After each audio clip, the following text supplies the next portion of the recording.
what if I felt the same safe that I feel with her? Because if we feel safe with our own parents, the same, at least, as we feel with a therapist, then we don't need a therapist as we grow up.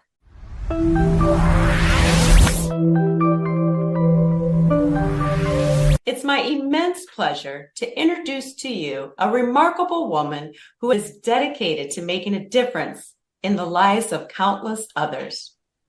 A personal turning point led her away from her 18-year-long career in high school teaching. In founding the Peak Parenting Academy, she has redefined norms, urging future parents to prepare for their roles long before they even conceive. Your journey is truly motivating. I am eager to understand, how did you harness your unique experiences and insights to create a distinctive brand and mission? I personally have started with an epiphany, like a aha moment, which happened after I had my 8 children, and I was already deep immersed into my own personal growth, healing process. And I was for a long time already in therapy. And it occurred to me one day that I'm feeling safe with a strange woman, not strange anymore because she was my therapist. And I go there once a week. And what's the pattern that keeps coming up when you talk in a therapy room? It's how my childhood was. And the epiphany was, what if I felt the same safe that I feel with her, with my own parents? And that epiphany inspired in me to be the solution to the problem.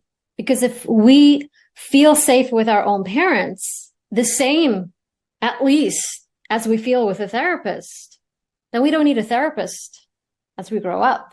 And we also have less wounds to heal later on in life. And that really lit in me the inspiration to follow my calling. And I started in 2011, I started my first parenting course in my community.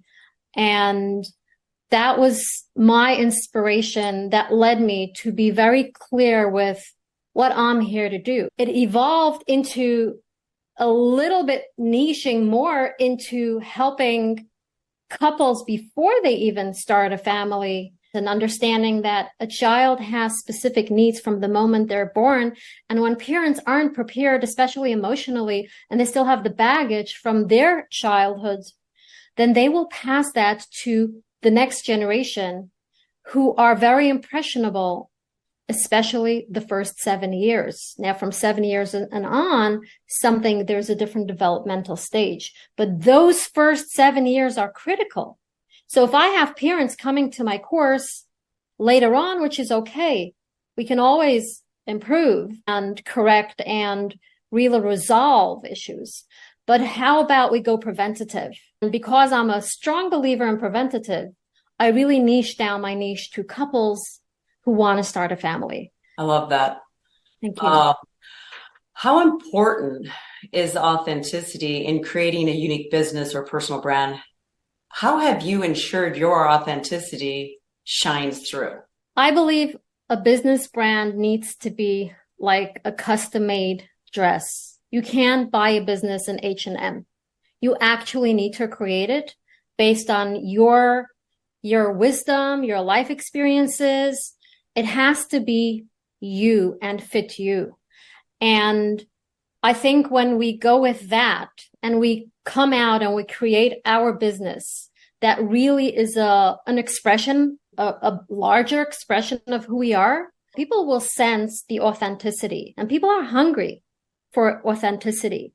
So not only is it important for you, but also you will attract more people, because people will sense your authenticity, and automatically you're going to attract your people who want to listen to what you have to say.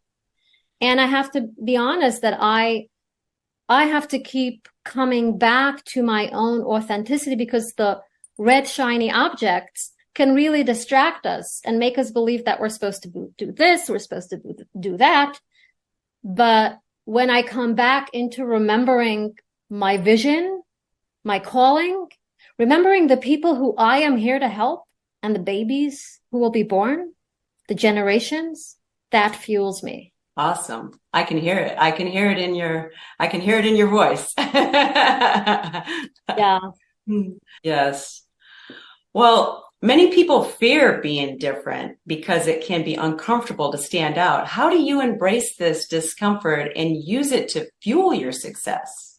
That's a great question, especially asking it to me because I grew up with a very big challenge around it.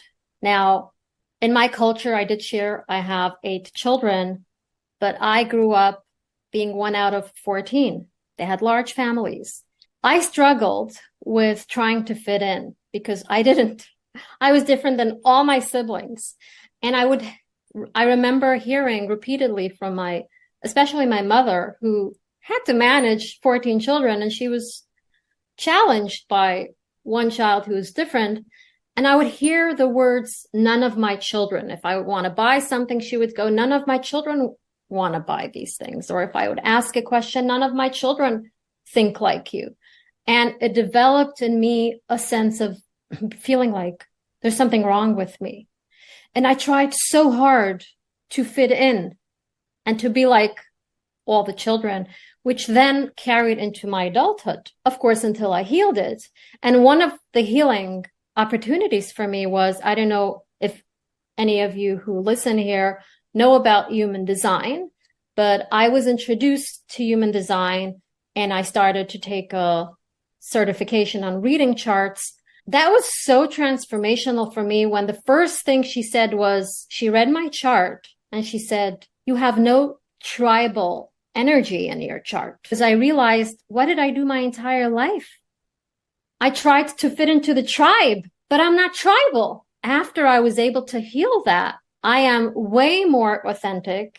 I am way more free to be myself because I don't have that pressure anymore that I must fit in, that I must be like all of the other children or my community. And that has been such a transformation for me.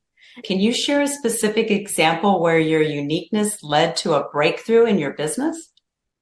Yeah, absolutely. I was in a program for entrepreneurs, helping me create clarity on what I'm here to do in this world. It was a small group, mastermind, amazing people. I got my chance to share my vision where somebody in the group raised her hand and said, I'm your ideal client. And it turns out she became my ideal client. She is the work that we have done was so unbelievable that after less than 2 months, she said, honey, in the last 3 weeks, I made more money than in the last 6 to 12 months. And I'm not a financial advisor, right? It's just the shifts that happened in her life energetically, the healing that she has done has opened up something huge for her. I think that when we understand, when we have a clear understanding of what we're here to do, and we're not afraid to own what we're here to do, we will attract those ideal clients. I love that. That's pretty awesome.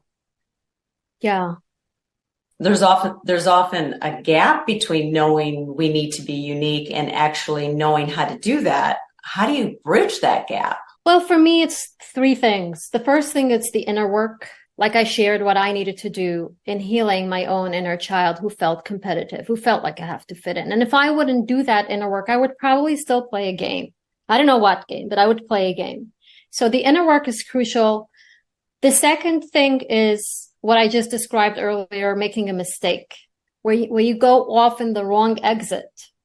Those mistakes are valuable because it really helps you get even more clear, which it did in my case. And the third thing is take the steps, take small steps into expressing your authentic self and your authentic vision. And these 3 things together is actually going to bridge the gap into sharing with the world what you're here to share. I like that. I really like that. Now, how do you consistently maintain your uniqueness in the face of ever evolving market trends? That's a great question. And I think in the world now where AI is just fresh and beginning, it's even more so critical for you to know how to stand out because we can almost not recognize who is who. Yeah. So I think the two ways that you can really stay authentic is number one, with stories. No AI is going to add stories to your life. Your life is your story. So stand out by sharing your stories. And the second is creativity. The way that you can be creative in your way is also unique to you. We each have a different gift of creativity. So be creative and share your stories. That's what I would recommend. Yeah. Yeah. And AI does not know your stories. If you could go back in time to when you first started your journey, what advice would you give to your younger self about embracing uniqueness? I love that. Well, I would tell my younger honey that the world needs and wants to hear your unique expression because you are unique. And you bring something to the world that nobody else will or can, and certainly not in the way that you can. Love that. There's only one of you. Yeah. Yes. I like that. What does excellence mean to you, and how has this definition guided your journey to success? So for me, excellence means aligning with my truth. The more I'm aligned, the more I excel, and aligning with my vision. And the second thing for me that excellence means for me is giving it my all, whatever that means for me. It's like showing up.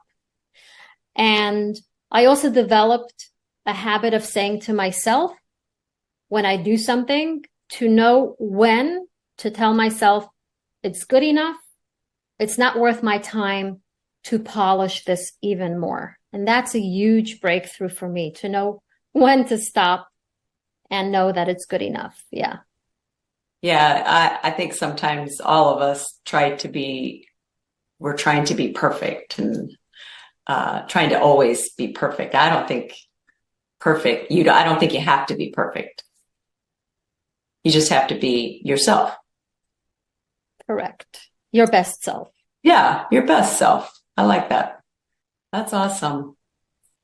Now, if somebody wants to start a family and wants full support, what do they need to do, and how can they get in touch with you?